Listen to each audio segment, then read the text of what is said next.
എക്സാമിനറിൻ്റെ +1 ബാച്ചിൽ കുട്ടികൾ ഉപയോഗിക്കാൻ പോകുന്ന ബുക്കാണ് ഞാൻ അവിടെ കൊണ്ടുവന്നിരിക്കുന്നത്. അപ്പോൾ ഈ ബുക്ക് ഉപയോഗിക്കുന്നതിന് മുമ്പ് ഇതിൻ്റെ ഒരു സത്യം നിങ്ങൾ മനസ്സിലാക്കണം.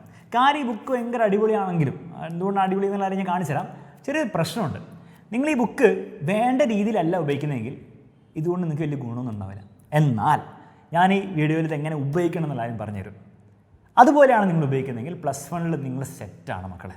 അപ്പോൾ എങ്ങനെയാണ് ഉപയോഗിക്കേണ്ടതെന്ന കാര്യം മനസ്സിലാക്കണമെങ്കിൽ നമുക്ക് എന്തെങ്കിലും ബുക്ക് ഒന്ന് എടുത്തു നോക്കാം. ഫസ്റ്റ് നമുക്ക് ഫിസിക്സ് വെച്ച് സ്റ്റാർട്ട് ചെയ്യാം. അപ്പോൾ നല്ല 2 സുന്ദര ആൾക്കാർ മുന്നിൽ നിൽപ്പുണ്ട്.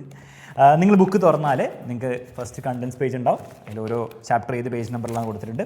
നമ്മൾ ഫസ്റ്റ് ചാപ്റ്ററിലേക്ക് കിടക്കുകയാണ്. First chapter units and measurements ആണ് ഫിസിക്സിൽ നിങ്ങൾക്ക് പഠിക്കാനുള്ളത്. ആദ്യം തന്നെ നിങ്ങൾ കാണാം സിംപ്ലിഫൈഡ് ഡീറ്റെയിൽ നോട്ട്സ് ആണ്. അത് ഷോർട്ട് നോട്ട്സ് അല്ല. നിങ്ങൾ നോക്കിയാൽ തന്നെ മനസ്സിലാവും. എന്താ ഡീറ്റെയിൽഡ് ആയിട്ട് എല്ലാ കാര്യങ്ങളും കൊടുത്തിട്ടുണ്ട്. ഓക്കെ, വിത്ത് ക്വസ്റ്റ്യൻസ്. ഇപ്പോൾ ഇവിടെ ഓരോരോ ഇപ്പോൾ കോൺസെപ്റ്റ് നിങ്ങൾ പഠിച്ചു കഴിഞ്ഞാൽ അവിടെ തന്നെ ചോദ്യം കൊടുത്തിട്ടുണ്ട്. കോൺസെപ്റ്റ് കൊടുത്തു കഴിഞ്ഞാൽ അവിടെ തന്നെ ചോദ്യങ്ങൾ കൊടുത്തിട്ടുണ്ട്. അപ്പോൾ ആ കോൺസെപ്റ്റ് പഠിക്കുന്നതിനോടൊപ്പം തന്നെ നിങ്ങൾക്ക് എന്ത് ചെയ്യാൻ ചോദ്യങ്ങൾ ചെയ്തു പോകാം. അപ്പോൾ അത് വളരെ ഡീറ്റെയിൽഡ് ആയിട്ട് ചെയ്തിട്ടുണ്ട്. അതുകൊണ്ടാണ് നമ്മൾ പറയുന്നത് ഷോർട്ട് നോട്ട്സ് അല്ല. ഇവിടെ വരെ ആ ചാപ്റ്ററിന് മാത്രം നോട്ട്സ് ഉണ്ട്. ഇത് സിംപ്ലിഫൈഡ് ഡീറ്റെയിൽ നോട്ട്സ്. എന്താ സിംപ്ലിഫൈഡ് ഡീറ്റെയിൽഡ് ആയിട്ടുള്ള നോട്ട്സാണ്. ഫുൾ സാധനം കവർ ചെയ്യുന്നുണ്ട്. സിംപ്ലിഫൈഡ് എന്ന് പറയാൻ കാരണം എന്ന് വെച്ചാൽ നിങ്ങൾ ഈ ചാപ്റ്ററിൻ്റെ ഫിസിക്സിൻ്റെ ഒക്കെ പ്രത്യേകിച്ച് നിങ്ങൾ ശരിക്കും നിങ്ങൾ text book NCERT text book എടുത്ത് വായിച്ച് നോക്കിയാൽ മനസ്സിലാവും എന്തുകൊണ്ടാണ് ഇത് സിംപ്ലിഫൈഡ് എന്ന് വിളിക്കുന്നത്. കാരണം അത് വായിച്ചൊന്നും മനസ്സിലാവില്ല. എന്നാൽ ഇത് വായിച്ചാൽ നല്ലോണം മനസ്സിലാവും. വൃത്തിക്ക് എല്ലാ സാധനവും ഹെഡിങ് ഒക്കെ വെച്ചിട്ട് വൃത്തിക്കെല്ലാം കൊടുത്തിട്ടുണ്ട്. അതിന് കാരണം എന്ന് വെച്ചാൽ ഇത് പഠിപ്പിക്കുന്ന ഞാനൊക്കെ തന്നെയാണ് ഇതെന്ത് ചെയ്യുന്നത്, നമ്മൾ ഗൈഡ് ചെയ്ത് ഇപ്പോൾ നോട്ട്സ് ഉണ്ടാക്കുമ്പോൾ നമ്മുടെയും കൂടി ഇൻപുട്ട് എടുത്തിട്ടാണ് ഈ നോട്ട്സ് ഉണ്ടാക്കുന്നത്. അപ്പോൾ നമുക്ക് അറിയാം കുട്ടികൾക്ക് എന്താ മനസ്സിലാവുക, എന്താണ് അവർക്ക് ആവശ്യമുള്ളത്. അതിനടിസ്ഥാനത്തിലാണ് ഈ നോട്ട് തയ്യാറാക്കിയിരിക്കുന്നത്. വൃത്തിക്ക് ഹെഡിങ് കൊടുത്തിട്ടുണ്ട്, ഡെഫിനേഷൻ കൊടുത്തിട്ടുണ്ട്, അതിൻ്റെ എക്സാമ്പിൾ കൊടുത്തിട്ടുണ്ട്, എവിടെയാണോ ചോദ്യം വേണ്ടത് ആ ചോദ്യങ്ങളും കൃത്യമായിട്ട് അത് മനസ്സിലാക്കാൻ വേണ്ടി കൊടുത്തിട്ടുണ്ട്. ആ രീതിയിലാണ് കംപ്ലീറ്റ് നോട്ട്സ് ഉള്ളത്. ഫിസിക്സിൻ്റെ കാര്യത്തിൽ മാത്രമല്ല ബാക്കി എല്ലാ സബ്ജക്റ്റിലും ഇതേ രീതിയിലാണ് നമ്മൾ ചെയ്തിരിക്കുന്നത്. അത് കഴിഞ്ഞാൽ ഇപ്പോൾ നോട്ട്സിൽ നിങ്ങൾക്ക് കാര്യങ്ങളൊക്കെ നിങ്ങൾക്ക് ഉണ്ടാവും. ഒക്കെ നിങ്ങൾക്ക് റിവൈസ് ചെയ്യാൻ വേണ്ടി ഭയങ്കര യൂസ്ഫുൾ ആയിരിക്കും. അത് കഴിഞ്ഞാൽ എക്സാം ഓറിയൻറ്റഡ് ക്വസ്റ്റൻ എന്ന് പറഞ്ഞ സെക്ഷനിൽ ഇഷ്ടംപോലെ ചോദ്യങ്ങൾ നിങ്ങൾക്ക് കാണാം. ഇപ്പോൾ ഷോർട്ട് ആൻസർ ക്വസ്റ്റൻ ഉണ്ട്, വെരി ഷോർട്ട് ഉണ്ട്, ഷോർട്ട് ആൻസർ 2 മാർക്ക് ക്വസ്റ്റൻസ് ഉണ്ട്, 4 മാർക്ക് ക്വസ്റ്റൻസ് ഉണ്ട്. അങ്ങനെ ഓരോ ക്വസ്റ്റൻസ് ഇങ്ങനെ പോവാണ്. ഇതൊന്നും പ്രീവിയസ് ഇയർ ക്വസ്റ്റൻസ് അല്ല. പ്രീവിയസ് ഇയർ ക്വസ്റ്റൻസ് അല്ലാത്ത ക്വസ്റ്റൻസ് ആണ്. അതെന്തുകൊണ്ട് അങ്ങനെ? ഇപ്പോൾ നിങ്ങൾക്കറിയാം കഴിഞ്ഞ 2 വർഷം മുമ്പ് വരെ കുറേ ചോദ്യങ്ങൾ, ഒരു 90% ചോദ്യങ്ങൾ പ്രീവിയസ് ഇയർ ക്വസ്റ്റൻസ് മോഡലാണ് ചോദിച്ചുകൊണ്ടിരുന്നത്. പക്ഷേ കഴിഞ്ഞ വർഷം മുതൽ +2ലും +1ലും അങ്ങനെ അല്ല, പുതിയ ചോദ്യങ്ങൾ ചോദിക്കാൻ തുടങ്ങി. അപ്പോൾ അതുകൊണ്ട് തന്നെ പ്രീവിയസ് ഇയർ ക്വസ്റ്റൻസ് മാത്രം നിങ്ങൾ 10ാം ക്ലാസ് പഠിക്കുന്ന പോലെ പഠിച്ചു പോയാൽ കാര്യമില്ല. പുതിയ ചോദ്യങ്ങൾ ചെയ്യണം. ആ പുതിയ ചോദ്യങ്ങളാണ് എക്സാം ഓറിയൻറ്റഡ് ക്വസ്റ്റൻ എന്നുള്ള സെക്ഷനിലുള്ളത്. അപ്പോൾ എന്തായാലും നിങ്ങൾ ചെയ്യണം. അത് കഴിഞ്ഞാൽ പിന്നെ NCERTയിലെ സെലക്റ്റഡ് ആയിട്ടുള്ള ക്വസ്റ്റൻസ് ഉണ്ട്, പരീക്ഷയിൽ വരാൻ ചാൻസ് ഉള്ള ക്വസ്റ്റൻസ്. അപ്പോൾ പിന്നെ നമ്മുടെ ബാച്ചിൽ നമ്മൾ കൊടുക്കുന്നുണ്ട്. അപ്പോൾ പിന്നെ ഇതിൽ നിങ്ങൾ എക്സ്ട്രാ എന്ന രീതിയിൽ നിങ്ങൾ ചെയ്താൽ മതി. അത് കഴിഞ്ഞാൽ പ്രീവിയസ് ഇയർ ക്വസ്റ്റൻസ് ഉണ്ട്. അപ്പോൾ സാർ പ്രീവിയസ് ഇയർ ക്വസ്റ്റൻ വേണ്ടെന്നല്ല, പ്രീവിയസ് ഇയർ ക്വസ്റ്റൻ വേണ്ടെന്നല്ല പറഞ്ഞത്. പ്രീവിയസ് ഇയർ ക്വസ്റ്റൻ മാത്രം പഠിച്ചാൽ പോരാന്ന് പറഞ്ഞത്.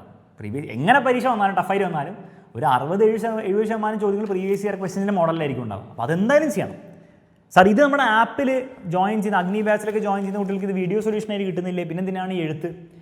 മനസ്സിലാക്കേണ്ടത് വെച്ചാൽ മക്കളെ, നമ്മുടെ അഗ്നി ബാച്ചിലും അതുപോലെ +1 ഏത് ബാച്ചിലും നിങ്ങൾ ജോയിൻ ചെയ്താലും നിങ്ങൾക്ക് +1 പ്രീവിയസ് ക്വസ്റ്റൻസ് വീഡിയോ സൊല്യൂഷനായിട്ട് കിട്ടും. ഓരോ ചാപ്റ്ററിൻ്റെ വീഡിയോ സൊല്യൂഷനായിട്ട് വീഡിയോ പഠിപ്പിച്ച് തരും, വീഡിയോയിലൂടെ പഠിപ്പിച്ച് തരും.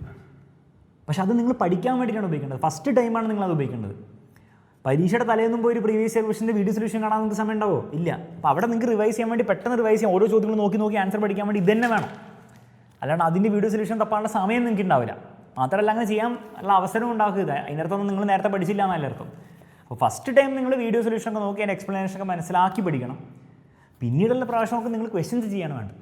അപ്പോൾ ഇത്രയും കാര്യങ്ങളാണുള്ളത്. ഇത് കഴിഞ്ഞാലോ, നിങ്ങളൊരു ചാപ്റ്റർ കഴിഞ്ഞാൽ ആ ചാപ്റ്ററിന് യൂണിറ്റ് ടെസ്റ്റ് ഉണ്ടാവും. നിങ്ങൾ ആ ചാപ്റ്റർ പഠിച്ചോന്ന് മനസ്സിലാക്കാൻ വേണ്ടിയിട്ട്.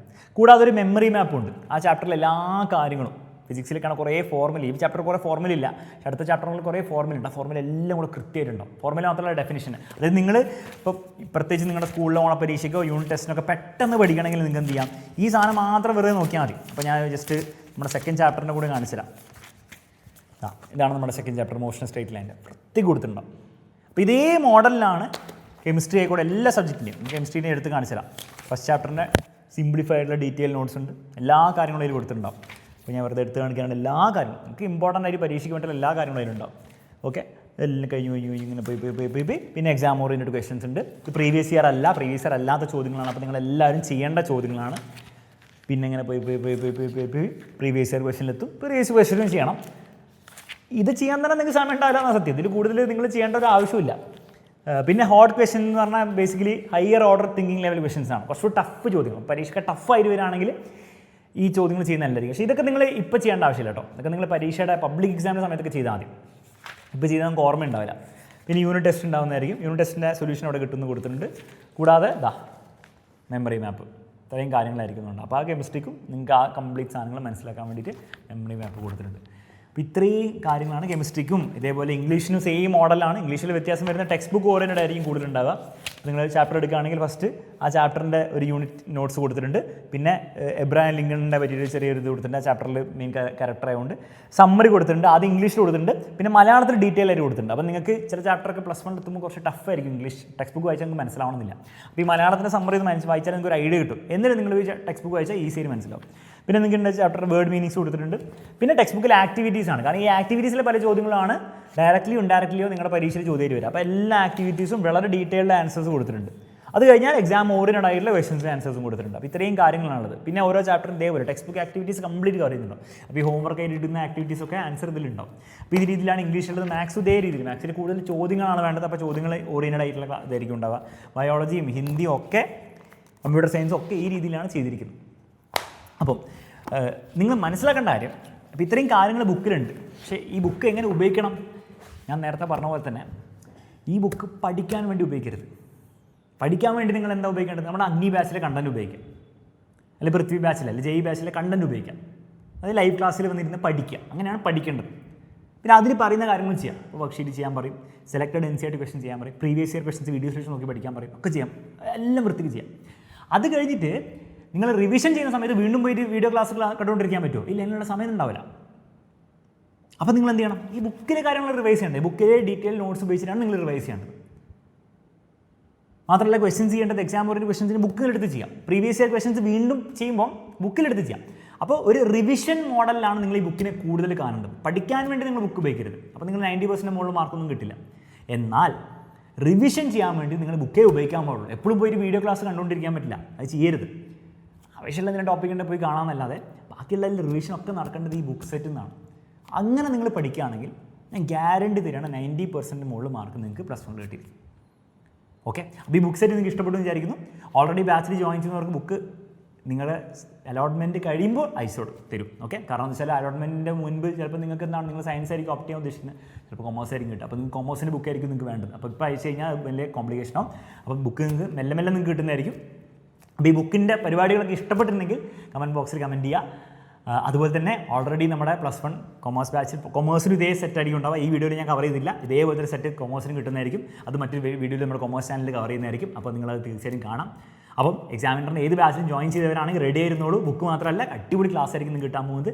അതുകൂടാതെ നിങ്ങൾക്ക് ബാച്ചിൽ നിന്ന് ജോയിൻ ചെയ്യണമെങ്കിൽ താഴെ നമ്പർ ഡീറ്റെയിൽസും കൊടുത്തിട്ടുണ്ട്. ബാച്ചിൽ ജോയിൻ ചെയ്യുന്ന നമ്പറിൽ കോൺടാക്ട് ചെയ്യാം. നിങ്ങൾക്ക് അതിൻ്റെ കൂടെ എക്സ്ട്രാ ബുക്കും കൂടെ അതുപോലെ വേണമെങ്കിൽ നിങ്ങൾക്ക് എന്ത് ചെയ്യാം, അതേ നമ്പറിൽ തന്നെ നിങ്ങൾ വാട്സപ്പ് ചെയ്തിട്ടോ അല്ലെങ്കിൽ ഫോൺ ചെയ്തിട്ടോ നിങ്ങൾ കോൺടാക്ട് ചെയ്ത് പറഞ്ഞാൽ മതി നിങ്ങളുടെ ആവശ്യം. അവർ നിങ്ങൾക്ക് ബുക്കിൻ്റെ ഡീറ്റെയിൽസും കാര്യങ്ങളൊക്കെ പറഞ്ഞു തരുന്നതായിരിക്കും. ഈ ബുക്കും പിന്നെ നമ്മുടെ ക്ലാസ്സും ഉപയോഗിച്ചിട്ടായിരിക്കും നമ്മൾ +1 കീഴടക്കാൻ പോകുന്നത്. ഓക്കെ, അപ്പം നമ്മൾ ക്ലാസ്സസ് മെയ് 12-ാം തീയതി സ്റ്റാർട്ട് ചെയ്യുന്നതായിരിക്കും. അപ്പോൾ എല്ലാവരും റെഡി ആയിരുന്നോളാം. കാരണം അത്രയും മുൻപെങ്കിലും സ്റ്റാർട്ട് ചെയ്തില്ലെങ്കിൽ നമ്മുടെ സിലബസ് തീരാൻ പോകുന്നില്ല. അപ്പം നമ്മുടെ ക്ലാസ്സുകളും ഈ ബുക്കിൻ്റെ സെറ്റും കൂടെ വെച്ചിട്ട് നമുക്ക് തകർക്കണം. ഓക്കെ, അപ്പോൾ റെഡി ആണെന്ന് വിചാരിക്കുന്നു. മറ്റൊരു വീഡിയോയിൽ നമുക്ക് വീണ്ടും